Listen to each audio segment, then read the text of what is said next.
साथियों नमस्कार। जैसा कि आप थंबनेल देख पा रहे हैं, आज अपन चर्चा करेंगे राजस्थान में आयोजित होने वाले सेट एग्ज़ाम की। करीबन 9 साल बाद में राजस्थान के अंदर सेट एग्ज़ाम का आयोजन हो रहा है। आप अगर इच्छा रखते हैं असिस्टेंट प्रोफेसर बनने की, आपकी जॉब अभी अगर 3rd ग्रेड है, 2nd ग्रेड है, 1st ग्रेड है, LDC है या अभी रोज़गार में नहीं है, तो आप चाहते हैं कि असिस्टेंट प्रोफेसर बने, तो आपके लिए ये एलिजिबिलिटी टेस्ट फ़ायदा करेगा। हालांकि नेट एग्ज़ाम का आयोजन होता ही है, परंतु थोड़ा सा उससे थोड़ा इजी एग्ज़ाम सेट एग्ज़ाम का आयोजन राजस्थान में किया जा रहा है। देखो, इस एग्ज़ाम से चुनिंदा बातें अपन करेंगे, एकदम बेसिक पॉइंट टू पॉइंट बात करेंगे। अगले 10-15 मिनट आपके लिए फ़ायदेमंद हो सकते हैं। आप वीडियो को थोड़ा ध्यान से सुने। ये कुछ विषय की लिस्ट दे रखी है जिनके अंदर सेट एग्ज़ाम का आयोजन होगा। बॉटनी, जूलॉजी, बायोकेमिस्ट्री, आपकी माइक्रोबायोलॉजी, बायोटेक्नोलॉजी, ये सब जो कैंडिडेट हैं जिनकी MSc इन सब्जेक्ट में है, वो लाइफ साइंस के अंतर्गत अपना फॉर्म भरेंगे। 10-30-14 उसका कोड नंबर है। एक चीज़ तो ये ध्यान रखनी है लाइफ साइंस वालों को, और विषय वाले हैं वो इन सब विषय में अपना फॉर्म भर सकते हैं कोड नंबर के हिसाब से। एलिजिबिलिटी की बात आती है तो आपको केवल PG की आवश्यकता है। किसी भी विषय में आपको PG की आवश्यकता है। अब PG में भी 2 क्राइटेरिया हैं, 55% और 50%, बिना राउंड फिगर के, सीधे सीधे। अगर आप जनरल कैंडिडेट हैं और EWS हैं तब तो आपको 55% नंबर चाहिए, और इनके अलावा आप हैं तो आपका काम 50% में चल जाएगा। ये किस में होने चाहिए? MA, MCOM, MSc में होने चाहिए। ठीक है, इनमें होने चाहिए MCOM, MSc के अंदर। इनमें जो भी आपका है PG, उनमें 55% और 50% के क्राइटेरिया में आपके नंबर होने चाहिए। इसके अलावा किसी भी प्रकार की एलिजिबिलिटी की आवश्यकता नहीं है। कई बच्चे पूछते हैं सर मेरा BEd होना जरूरी है क्या? ऐसा कुछ नहीं है। ये कॉलेज लेक्चरर की वैकेंसी के लिए ध्यान में रख के बनाई जाती है सेट एग्जाम। तो इसके लिए आपको PG होना आवश्यक है, 55% या 50%। अगर जनरल EWS के हैं तो 55% और अदर में आते हैं तो 50%। ठीक है, एक बात। फिर इसके अंदर वैलिडिटी की बात आती है तो इसकी वैलिडिटी लाइफ टाइम है। एक बार आपने सेट एग्जाम पास कर लिया, आपकी वैलिडिटी आपके पास लाइफ टाइम रहेगी। अगर आपने पहले वाला सेट पास कर रखा है तो इस वाले सेट को देने की आवश्यकता नहीं है। अगर आपने नेट कर रखा है तो आपको सेट देने की आवश्यकता नहीं है। वो नेट और सेट आपके पास में लाइफ टाइम वैलिडिटी के रूप में रहेंगे। पर देखो, कंपटीशन बढ़ाएंगे ऐसे लोग ही, क्योंकि जिसने नेट कर रखी है, जिसने सेट कर रखी है और आगे उसका सपना अभी असिस्टेंट प्रोफेसर बनने का है, तो ऐसे एग्जाम में वो फिर ट्राई करता है तो कुछ थोड़ा बहुत कंपटीशन बढ़ जाता है। हालांकि ऐसे एग्जाम लोग बाग तैयारी के साथ नहीं देते ज़्यादा, क्योंकि जिसकी तैयारी पहले हो चुका है सिलेक्शन, तो वो फिर इनमें माथापच्ची नहीं करता। लेकिन फिर भी एग्जाम जरूर बैठते हैं ऐसे लोग बाग। एग्जाम का पैटर्न की बात करेंगे तो 2 पेपर होंगे। हालांकि 2 पेपर का नाम ही है, बाकी पेपर कंटिन्यू रहेंगे विदाउट एनी ब्रेक। आपको 3 घंटे लगातार एक जगह बैठना है। 2 पेपर मिलेंगे आपको। पहला पेपर होगा जिसमें 50 क्वेश्चन होंगे और 100 नंबर का होगा। ये वैसा पेपर होगा जैसा आपके UGC नेट में होता है, CSIR नेट में नहीं, UGC नेट में होता है, वैसा पेपर होगा। वो उसका पैटर्न है। और उसकी किताब बेशुमार पड़ी है मार्केट में। कई प्रकार के पब्लिकेशन ने किताब निकालते हैं। प्रतियोगिता साहित्य की आती है, उपकार वाले की आती हैं, और भी कई बात की आती है। जब आप किसी बुक स्टॉल पे जाओगे तो आपको आप पता चलेगा कि कई बुक्स आती हैं। कोई भी एक पतली सी गाइड, एक सिंपल सी गाइड आप ले आइए, सारे सिलेबस को एक बार देख लीजिए। अगर नहीं देख पाते हैं, समय की किल्लत है, तो 2 या 3 पेपर पर डे के सॉल्व कर लीजिए पुराने। तो आपको मार्केट में ऐसी बुक भी मिल जाएगी जिसमें पहला पेपर है UGC नेट का। बोलना, UGC नेट के पहले पेपर के लिए जो गाइड आती है वो गाइड आप ले लीजिए। उसमें करीबन 10-15 सालों के पुराने पेपर होंगे। उनको आप सोल्व करोगे तो आपको एक प्रश्नों का आइडिया लग जाएगा। इसमें हालांकि बहुत सारे प्रश्न आप आज भी कर सकते हो, बिना तैयारी के भी कर सकते हो, पर चूंकि यहाँ पर मेरिट में जुड़ रहा है मामला, इसका मतलब आपको तैयारी करके जाना चाहिए, बिना तैयारी के इसके भी नहीं जाना चाहिए। और तैयारी करने के लिए या तो थोड़ा सा आप सिलेबस को रिवाइज कर लो, फटाफट फटाफट पढ़ लो, या नहीं पढ़ सकते हो कम से कम पुराने पेपर जरूर सोल्व करके जाओ। क्योंकि कई बार क्या होता है कि इस पेपर के अंदर कुछ 20-25 ऐसे शब्दावली होती है, कुछ शब्द होते हैं, वो अपने अर्थ ध्यान में हो तो अपन बाकी काम कर सकते हैं। तो उनके लिए फिर एक बार थोड़ा सा आपने पुराने पेपर को देख लिया तो आपका काम रिवाइज हो जाएगा। तो ऐसे पुराने पेपर मार्केट में खूब मिलते हैं, आप किसी भी बुक स्टॉल से ये मंगवा सकते हो, ऑनलाइन भी मंगवा सकते हो। आप लिखोगे यूजीसी नेट पेपर फर्स्ट तो एक गाइड आएंगी कई सारी, आप वो मंगवा सकते हो। उनसे आपको पुराने पेपर को देखते हुए आपको आइडिया लग जाएगा किस प्रकार के प्रश्न आने हैं। दूसरा, 200 प्रश्न, 200 नंबरों के 100 प्रश्न आएंगे आपके सब्जेक्ट के। मैं यहाँ पर थोड़ी देर में लाइफ साइंस से रिलेटेड ही बात करूँगा, क्योंकि मैं लाइफ साइंस विषय से ही हूँ, उसी से संबंधित बात करूँगा। बाकी जो भी आपका सब्जेक्ट है उसको आपको तैयार करना है। देखो, समय कम है, मात्र 2 महीने का समय है, और 2 महीने में आप किसी बहुत बड़े विस्तृत तैयारी की तरफ जाओगे तो पार नहीं पड़ेगी। सिलेबस को पूरा करते हुए सरल सरल चीजें पढ़ो।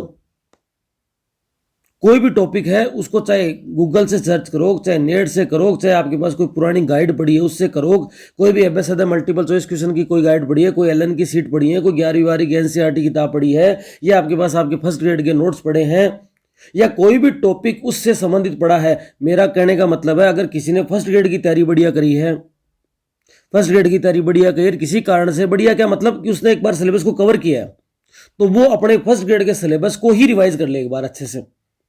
तो करीबन करीबन आप देखोगे कि करीबन करीबन 60 से 70% सिलेबस आपने सेट का कर लिया है, क्योंकि सेट का सिलेबस वही है जो नेट का है।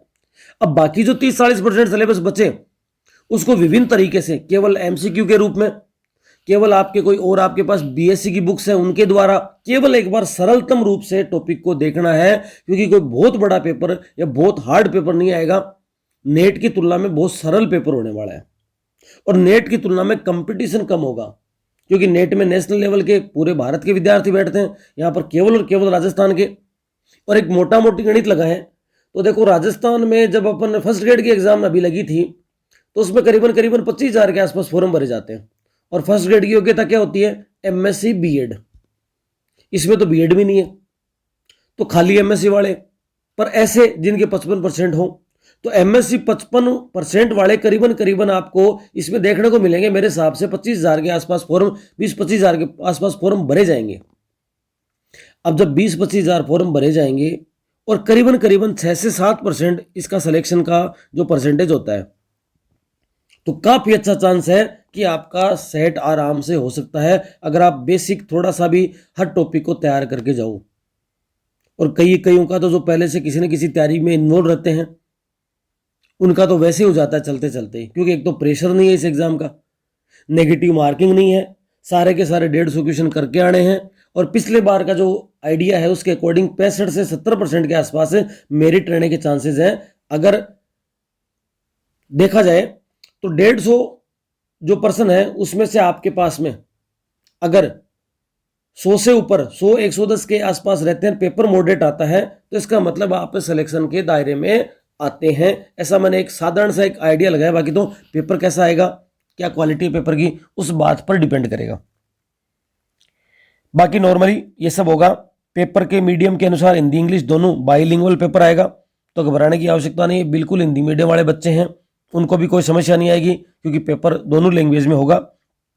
आप हिंदी के स्तर पर भी अपनी तैयारी कर सकते हैं। कई बायोलॉजी के या अपने लाइफ साइंस के विद्यार्थी ऐसे होते हैं जिनकी पीजी जैसे अलग अलग ओपन यूनिवर्सिटी से या फिर घर बैठ के कैसे भी करके हिंदी मीडियम से हुई है, तो उन बच्चों के लिए भी क्या है कि वो अपने हिंदी स्तर की कोई भी किताबें चाहे 11वीं 12वीं की पढ़ो। जैसे मान लो सेल टॉपिक दे रखा है, अब सेल टॉपिक आपको बेसिक जहां से मिल सके 11वीं से शुरू कर पीजी तक, जहां भी आपके पास जो भी आपके पास साधन है, ऐसा नहीं कि अब इसके लिए 2 महीने के लिए अलग अलग किताबें खरीद रहे हो, बंडल खरीद रहे हो, या कोई आपकी तैयारी पहले से कहीं है और आप चाहते हो कि एक बार सिलेबस कवर हो जाए, तो ऐसे कई कोचिंग्स है ना, वो एकदम बुकलेट उपलब्ध करवाती हैं या कोर्स भी उपलब्ध करवाती है कम समय के लिए। अब कोर्स कितना कर पाओगे वो तो आपकी मर्जी पे टाइम पर डिपेंड है, क्योंकि आप बहुत सारे लोग अभी रीट वगैरह की तैयारी भी कर रहे होंगे।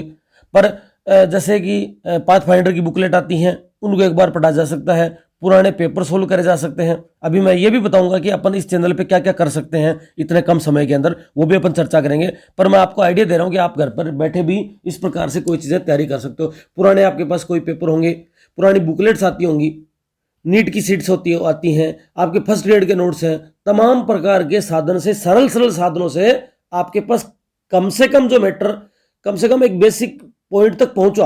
आप हर टॉपिक को टच कर पाओ, इतना ही करना है, ज्यादा लंबा चौड़ा नहीं है।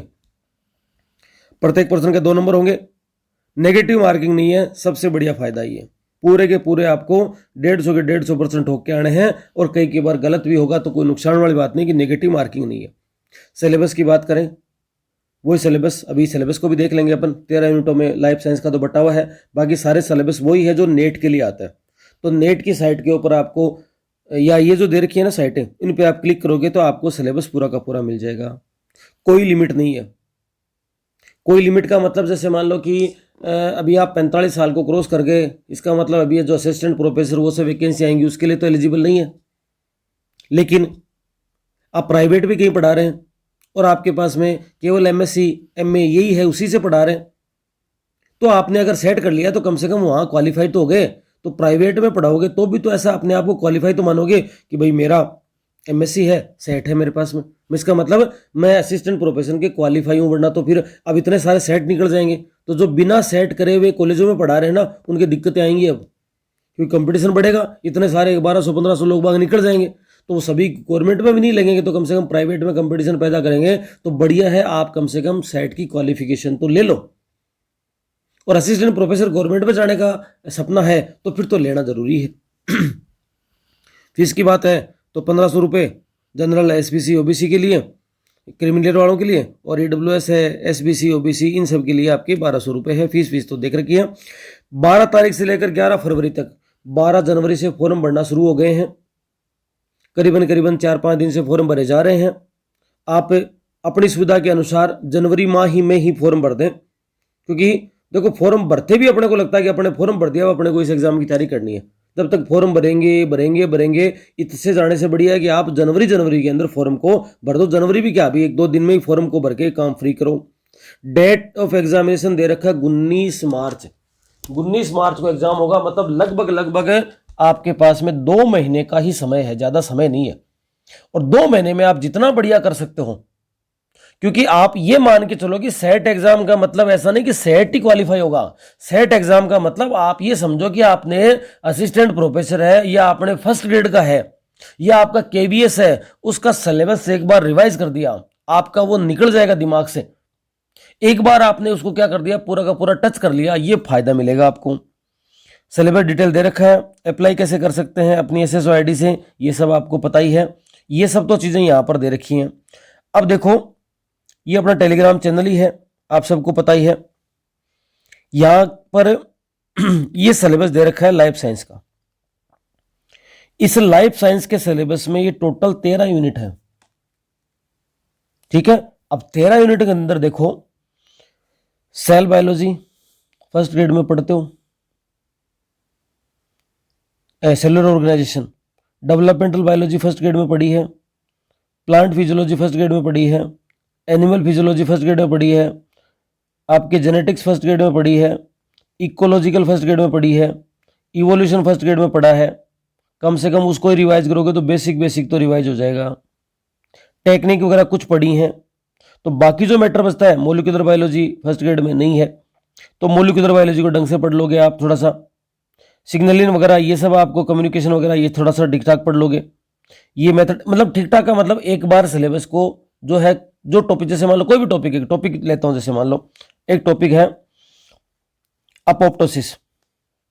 ये टॉपिक आप पढ़ने जा रहे हो, फर्स्ट ग्रेड में नहीं था और इसमें है, तो इससे संबंधित बेसिक जितनी भी बातें हैं, 5-10 बातें, चाहे एक वीडियो देख लो, कहीं ना कहीं मिल जाएगा नेट के ऊपर, या फिर आपके गूगल पे सर्च कर लो, तो उसके बारे में 10-5 बातें आपने सरल भी देख ली ना, तो वहां पर आपका काम चलेगा। ज्यादा लंबा चौड़ा पढ़ने की जरूरत नहीं कि बहुत, क्योंकि पढ़ भी नहीं पाओगे। ज्यादा लंबा चौड़ा तो तब पढ़ा जाए ना। देखो, योग्यता लेनी है यहाँ पे, बहुत बड़ा विद्वान नहीं बनना। योग्यता लेने के लिए क्या आप बेसिक चीजों को कवर करोगे तो कम से कम सारी चीजें एक बार दिमाग से निकल जाएंगी। आप बहुत बड़े ग्रंथ लेके बैठ जाओगे, चलो मैं तो इस प्लांट एनिमल फिजियोलॉजी को बहुत बढ़िया करने जा रहा हूँ, इसका मतलब बाकी 13 यूनिट को टच नहीं कर पाओगे। और इसको भी इतना कोई अंत नहीं है वैसा देखा जाए तो। अगर प्रश्न बनाने पर आए तो बहुत बड़े स्तर पे प्रश्न बनाए जा सकते हैं, जैसे नेट पे बनते हैं हर बार, पर इसमें सरल सरल प्रश्न बनेंगे, सीधे सीधे प्रश्न बनाए जाएंगे यहाँ पे। और राजस्थान का सेट थोड़ा सा सरल ही होता है, तो उसके हिसाब से सभी चीज़ों को टच करते हुए इस प्रकार से पढ़ना है। ये टेलीग्राम पे दे रखा है अपन ने, मोलिकुलर बायोलॉजी बेसिक बेसिक चीज़ें यहाँ पर पढ़ी जाएंगी, सेलुलर ऑर्गेनाइजेशन, ये सब कुछ बहुत सी चीज़ें पढ़ी हैं अपन ने। फंडामेंटल प्रोसेस, डीएनए रेप्लिकेशन, ये सब थोड़ा सा देखना है आपको। ये सेल सिग्नलिंग वगैरह, ये सब चीज़ें थोड़ी सी आपको देखनी है। इम्यूनोलॉजी भी पढ़ी है अपन ने फर्स्ट ग्रेड के अंदर। अब देखो सिलेबस करवाने की जहाँ तक बात आती है तो इतना कम समय है कि 2 महीने के अंदर सिलेबस किसी भी सूरत में ये हो नहीं सकता। सारे दिन भर भी पढ़ाया जाए तो नहीं हो सकता, क्योंकि सिलेबस बहुत लेंदी है। हाँ, कुछ बच्चों के फोन आए कि कुछ तो किया जा सकता है इसके लिए, तो देखो 2 चीज़ें दिमाग में आ रही हैं। अभी आप कमेंट बॉक्स में डालना कि क्या ये सही रहेगा, क्या आपकी क्या प्रतिक्रिया आती है, उसके हिसाब से। मेरे पास 2 आइडिया हैं, उनको मैं आप सब लोगों के लिए अप्लाई करना चाहता हूं। आइडिया क्या है? आइडिया नंबर 1 है कि राजस्थान के अलावा करीबन 6-7 स्टेट ऐसे हैं जो कि सेट एग्जाम करवाते हैं। सिलेबस यही है, सेट एग्जाम करवाते हैं। तो एक तो तरीका यह कि उनके पेपर यूट्यूब पे सॉल्व करे जाएं, तो एक दिन से उठकर एक दिन रेगुलर कैसे भी करके व्यवस्था बैठे, वैसे अपन कुछ पेपर सॉल्व कर लें पुराने। तो उन पुराने पेपर को सॉल्व करने से आपको आइडिया लग जाएगा किस प्रकार के प्रश्न अपन बेसिक बन सकते हैं। तो हो सकता है उन प्रश्नों में से ही कई सारी चीजें रिपीट हो जाएं। 1 नंबर बात तो ये करीबन 25-30 पेपर ऐसे हो सकते हैं, तो 1000 के आसपास प्रश्न वहां से अपना एक थोड़ा सा बेसिक तैयार हो सकता है।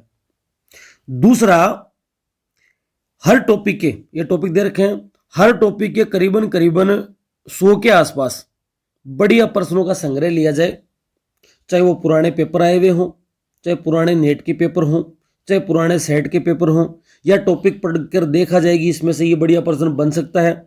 या जैसे मैंने जब नेट का किया था तब उस समय जो तैयारी करी थी, तो उस समय जो नेट के बढ़िया बढ़िया प्रश्न थे वो सब है। ऐसे करके कई प्रकार के ऐसे तरीके हैं जिससे अपन कुछ प्रश्नों का संकलन कर सकते हैं और 1 यूनिट के 100 प्रश्न बनाए जा सकते हैं।